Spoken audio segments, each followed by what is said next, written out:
جس کے اندر استطاعت نہ ہو نکاح کرنے کی تو اس کو چاہیے کہ اپنی نگاہوں کو نیچی رکھا کرے، اس لیے کہ یہ جو ہے نگاہوں کی اسے چاہیے کہ وہ روزہ رکھا کرے۔ اللہ کے رسول صلی اللہ تعالی علیہ وسلم نے فرمایا فَعَلَيْهِ بِالصَّوْمِ فَإِنَّهُ وِجَاءٌ، جو نکاح نہیں کر سکتا اسے چاہیے کہ وہ روزہ رکھے۔ جب اس کے اندر ایسی کیفیت برپا ہو کہ وہ زناکاری کی طرف مبتلا ہو رہا ہو تو اس کو حکم ہے کہ وہ روزہ رکھے، اس لیے کہ یہ جو ہے روزہ رکھنا یہ نگاہوں کی حفاظت بن جاتی ہے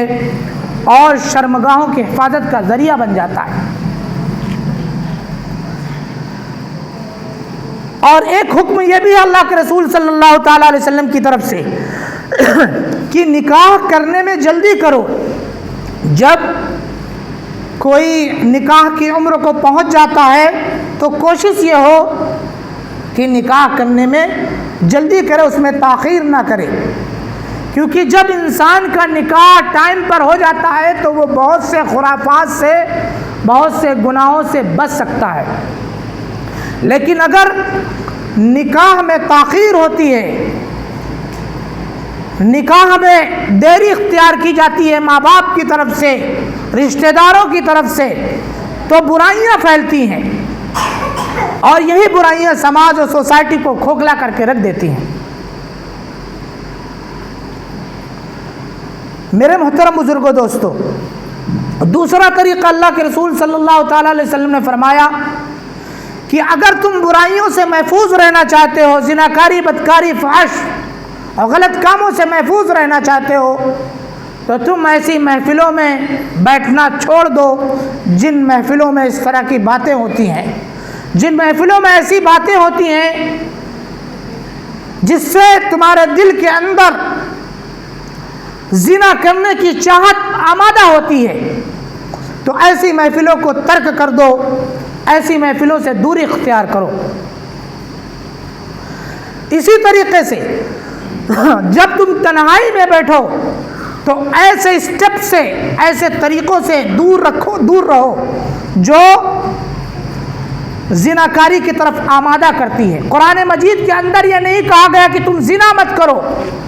فرمایا والا تقربوا الزنا، زنا کے قریب بھی مت جاؤ۔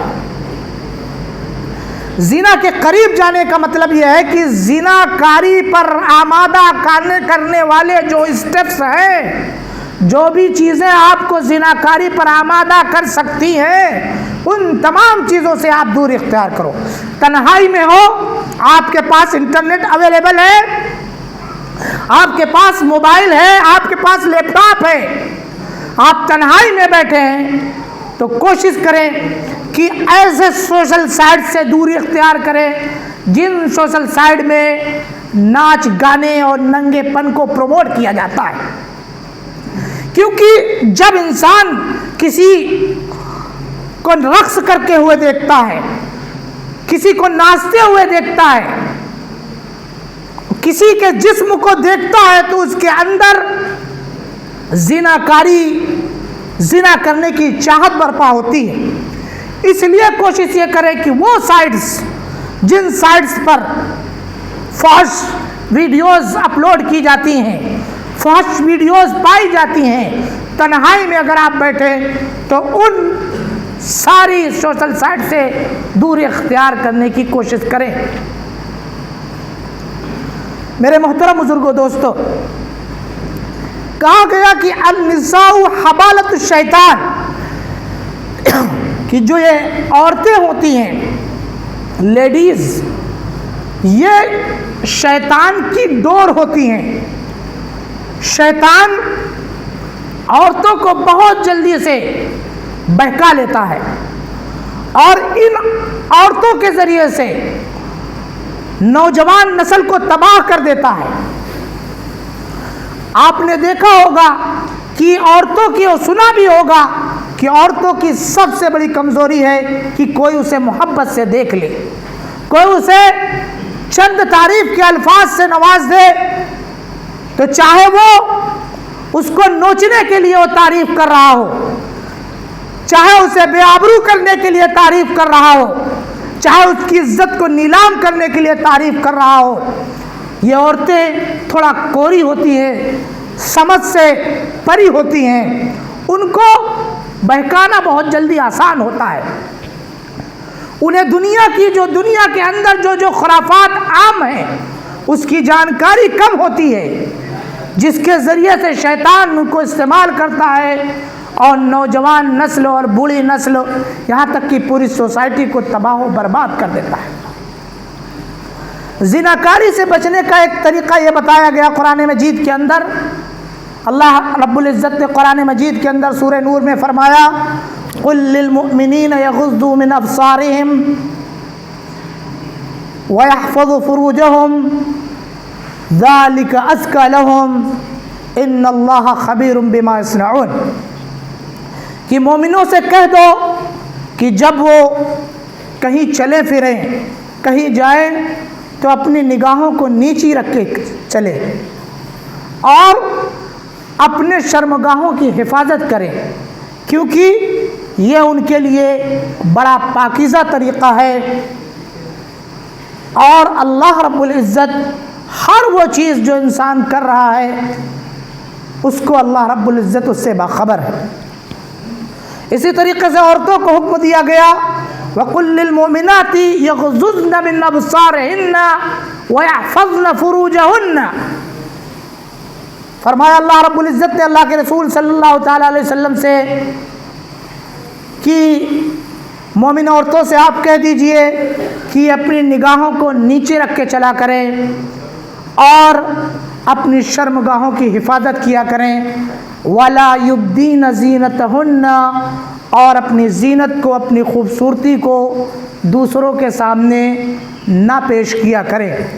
چند جو اس کے محرم ہیں، جیسے اس کے شوہر ہیں، اس کے والدین ہیں، اس کے بھائی بند ہیں، ان کے سامنے وہ آ سکتی ہے، لیکن عوام الناس کے سامنے ایسے لباس میں، ایسے کپڑوں میں جس سے وہ بے آبرو ہوتی ہو، اس کو آنے کی اجازت نہیں ہے۔ یہ تمام اسٹیپس، یہ تمام طریقے جو بتائے گئے ہیں، یہ تمام چیزیں سماج اور سوسائٹی کو پاک صاف ستھرا رکھنے کے لیے بتائے گئے۔ صحابہ کرام اللہ کے رسول صلی اللہ تعالیٰ علیہ وسلم کے ساتھ بیٹھے تھے، ایک شخص آیا اور اس نے کہا اے اللہ کے رسول، مجھے زنا کاری کرنے کی اجازت دے دیجئے۔ ایک شخص آتا ہے اور اللہ کے رسول صلی اللہ تعالیٰ علیہ وسلم سے کہتا ہے کہ مجھے زنا کاری کی اجازت دے دیجئے۔ تمام صحابہ حیران کہ کس طرح کی بات کر رہا ہے، لیکن اللہ کے رسول صلی اللہ تعالیٰ علیہ وسلم خاموش رہے۔ وہ انسان کے مائنڈ کو پڑھنے والے تھے، انسان کے اندر جو جذبات پائے جاتے ہیں ان کی قدر کرنے والے تھے۔ اللہ کے رسول صلی اللہ تعالیٰ علیہ وسلم نے اس شخص کے کہا کہ کیا یہی اجازت تمہاری ماں کو بھی دے دی جائے؟ کیا یہی اجازت تمہاری بہن کو بھی دے دی جائے؟ کیا یہی اجازت تمہاری بیٹی کو بھی دے دی جائے کہ وہ بھی زناکاری کرتی پھرے؟ وہ شخص خاموش ہو گیا اور اس کو احساس ہو گیا کہ اگر ہم زناکاری سے بچ جائیں گے تو سماج بھی زناکاری سے بچ جائے گی، اور ہمارا کنبہ ہے، ہمارا خاندان ہے، ہمارا جو گھر ہے وہ بھی برائیوں سے بچ جائے گا۔ یہ انسان کی فطرت ہے، ہماری بھی اور تمام انسانوں کی فطرت ہے۔ اس کے دل میں خیال آتا ہے یہ کہ اے کاش کہ زناکاری کی اجازت ہوتی اور ہم اپنے دل کو تسکین دیا کرتے۔ جب بھی یہ دل میں خیال آئے تو اسی وقت اپنے ذہن سے، اپنے عقل سے اور اپنے اندر پیدا ہونے والے جذبات سے جنگ کیجئے اور اس سے مجادلہ کیجئے اور کہیے کہ اگر زناکاری عام ہو گئی تو یہ ہمارے گھروں تک پہنچ جائے گی، ہماری بہنوں تک، ہماری بیٹیوں تک، ہماری ماؤں تک پہنچ جائے گی۔ اس لیے جو طریقے اللہ رب العزت نے بتا دیے برائیوں سے بچنے کے لیے کہ آپ نکاح میں جلدی کیجئے، اگر نکاح کی سکت ہے تو جلد سے جلد نکاح کرا دیجئے، نکاح میں تاخیر مت کیجئے، اور فرمایا کہ تنکح المرأۃ لاربع، عورتوں سے جو نکاح کیا جاتا ہے وہ 4 وجہ سے کیا جاتا ہے، لجمالہا ولمالہا ولحسبہا ولدینہا فاظفر بذات الدین، کہ ایک تو نکاح کیا جاتا ہے مالداری دیکھ کر، دوسرا نکاح کیا جاتا ہے حسب و نسب دیکھ کر، تیسرا نکاح کیا جاتا ہے خوبصورتی دیکھ کر، اور چوتھا نکاح کیا جاتا ہے دینداری دیکھ کر۔ فرمایا فاظفر بذات الدین، دین کو پرائرٹی دیجئے۔ پہلا جو آپ کے اندر جو جذبہ پیدا ہو نکاح کرتے وقت، وہ یہ جذبہ پیدا ہو کہ سامنے والے کے اندر آپ دینداری دیکھیں۔ یہ نہیں کہا گیا کہ آپ خاندان، خوبصورتی اور مال و دولت مت دیکھیے، کہا گیا کہ پرائرٹی آپ دیجئے دین کو۔ اگر ایک عورت کے اندر یا ایک لڑکی کے اندر دینداری ہے اور وہ آپ کے خاندان کی نہیں ہے، دوسری آپ کے خاندان کی، آپ جس کاسٹ سے تعلق رکھتے ہیں اس برادری کی ہے، لیکن ایک عورت ہے جس کے اندر دینداری زیادہ ہے، اور ایک آپ کے خاندان کی، آپ کی برادری کی ہے لیکن اس کے اندر دینداری نہیں ہے، تو غیر برادری کو ترجیح دے دینا، کیونکہ یہ اللہ کے رسول صلی اللہ تعالیٰ علیہ وسلم کا طریقہ ہے۔ اگر ایک طرف ایک عورت خوبصورت ہے اور دوسری طرف دوسری عورت کم خوبصورتی اس کے اندر پائی جاتی ہے، لیکن جو خوبصورت ہے اس کے اندر دینداری اتنی نہیں پائی جاتی، دوسرے کے اندر جو کم خوبصورتی ہے جس کے پاس، اس کے اندر دینداری زیادہ پائی جاتی ہے، تو دینداری کو ترجیح دینا، خوبصورتی کو ترجیح مت دینا۔ یہ نہیں کہا گیا کہ آپ خوبصورتی مت دیکھیے، لیکن جب آپ مقابلے اور موازنہ کرنے کا موقع ملے تو اس وقت آپ نہ برادری دیکھیے، نہ دولت دیکھیے، نہ خاندان دیکھیے، اور نہ ہی خوبصورتی دیکھیے، پہلے اسٹیپ پر، پہلے نمبر پر آپ دینداری کو رکھیے۔ اس لیے کہ جو پہلا مدرسہ بچوں کا ہوتا ہے وہ عورت ہوتی ہے، وہی آپ کے کنبے کو آگے بڑھاتی ہے، وہی آپ کے کنبے کو آگے لے کر چلتی ہے۔ اگر عورت صاف ستھری آ گئی، پاکیزہ آ گئی، تو یہ پوری نسل کو پاکیزہ بنا دیتی ہے، لیکن اگر کوئی عورت ایسی آ جاتی ہے جس کے اندر برائیاں پائی جاتی ہیں تو وہ پوری نسل کو تباہ و برباد کر دیتی ہے۔ اللہ رب العزت سے دعا ہے کہ اللہ رب العزت ہماری سوسائٹی کو پاک صاف بنائے، ہماری سوسائٹی کے اندر، ہمارے سماج کے اندر